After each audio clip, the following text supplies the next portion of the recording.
Pretty exciting news to share with you about the state's rainy day fund, which is actually going to start seeing some cushion because we really haven't had that cushion. Now, for some of you, $60,000 might sound like a lot of money, but for state governments, that doesn't really get it too far, not far at all.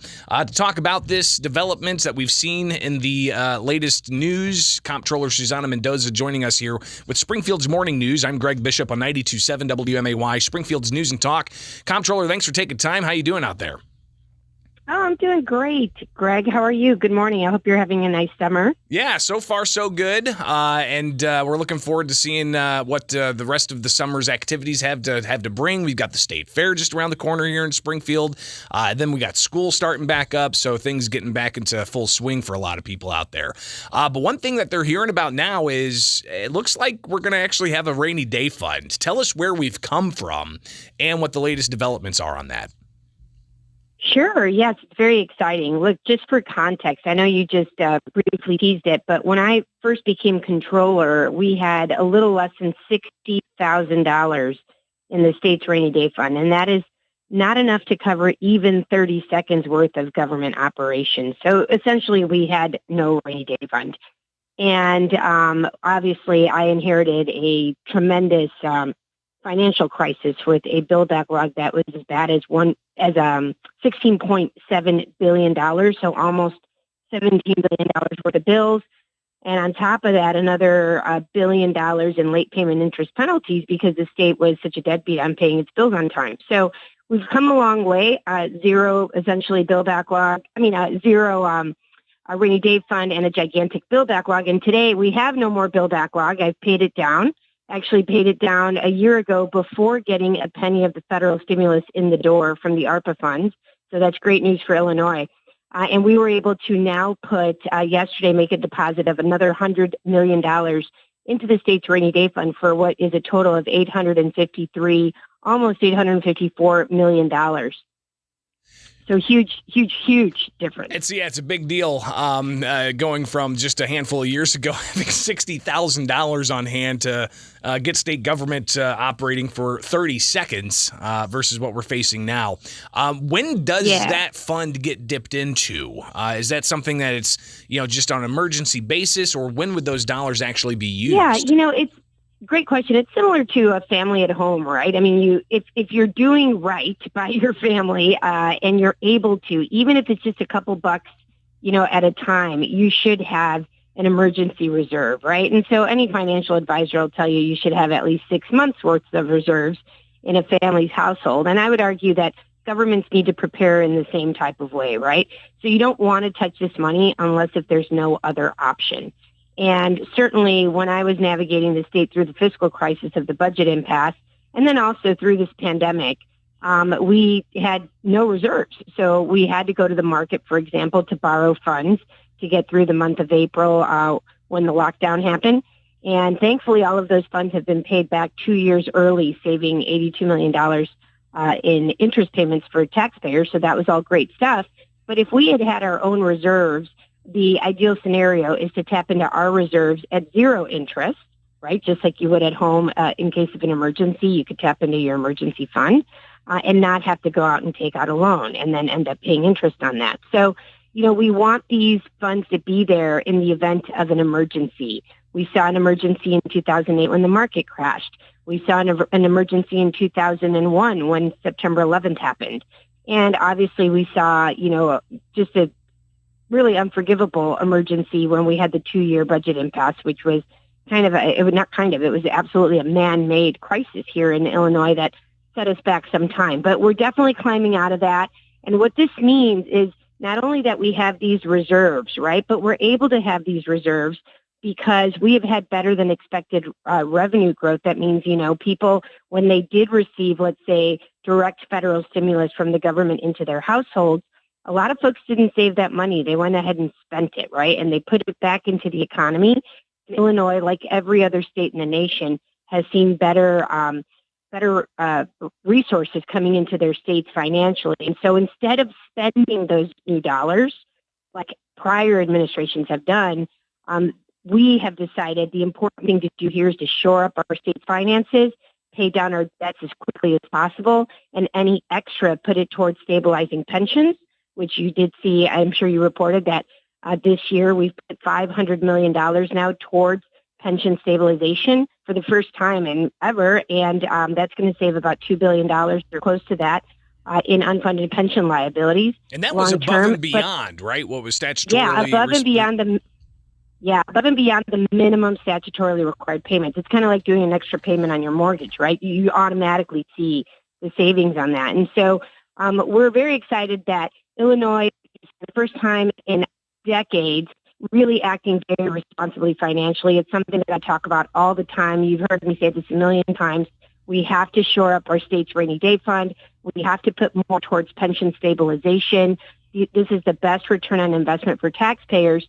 And now, especially with a potential recession on the horizon, we need to double, triple down on not spending new money, not spending every dollar that comes in, but instead saving as many of those dollars as possible to best protect taxpayers. Comptroller Susana Mendoza with us here with Springfield's Morning News on 92.7 WMAY, Springfield's News and Talk.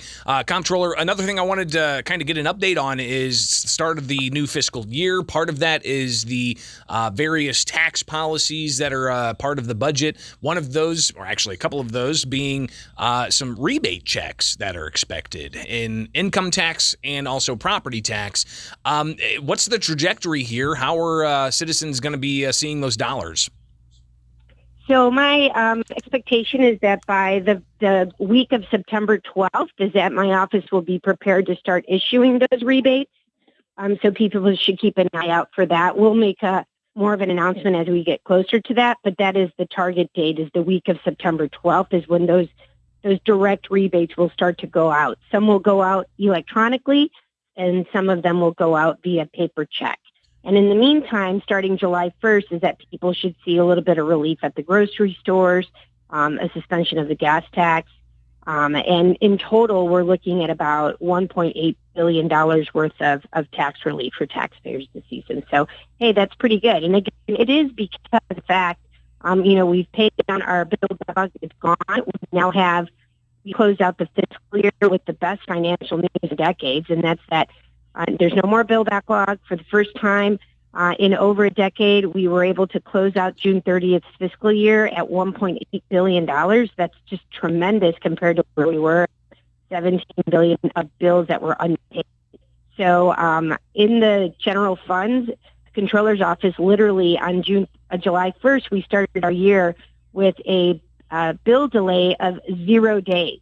I mean, that's really, I can't even tell you how big of a deal that is, because when I walked into office, the average delay on vendors or providers in Illinois being paid by the state, the average was 210 business day delay. That's about 9.5 months in, real people time. So to go from that to pay for bills as they come in is awesome. Yeah, and the interest that was stacked on top of some of that owed bill backlog was pretty staggering to see as well. But you got it, Greg. Yeah, to the we're rebate, paying 12% on that. Yeah, to the rebates though. Anything that taxpayers need to do?